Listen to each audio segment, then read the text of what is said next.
Hi, Jim Willers here again. I'm doing another one of my Real Ethical Agriculture for Life series on my farm today this week. And the farm that we're on now was very wet this spring, and it may be dry now, but this spring we couldn't farm all of this, so we had to take what we call preventive plant. And that's something that's a term used by crop insurance, so you basically get paid because you can't get the crop in the ground to raise a crop.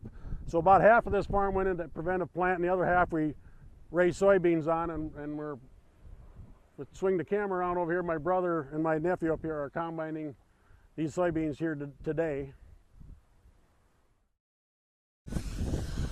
Okay, this is Jim Willers again. My brother is driving the combine, and while he's combining, my nephew Matthew here drives alongside of the combine, and my brother will unload the combine into this grain cart.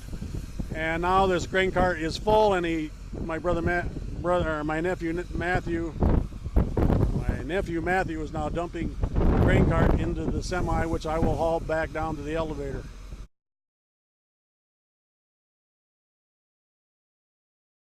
So what has happened? I farmed this farm for 25 years, and this will be my last year because the Minnesota Game and Fish Department has bought this farm from my landlord, and now the Game and Fish Department now owns about 1,100 acres around here of either cropland or previous cropland and previous pasture, and it's taken this land all out of production. There's no more cattle to be raised, and there won't be no more crops to be raised.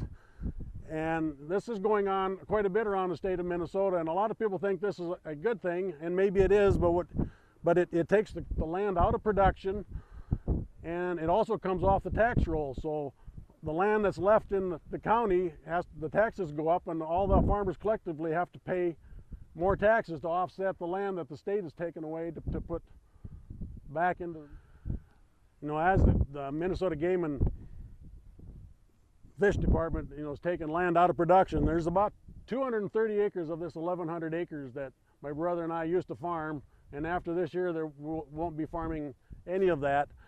And what happens when you take that land out of production, you have a growing population in the world, and you're trying to feed the world with less land.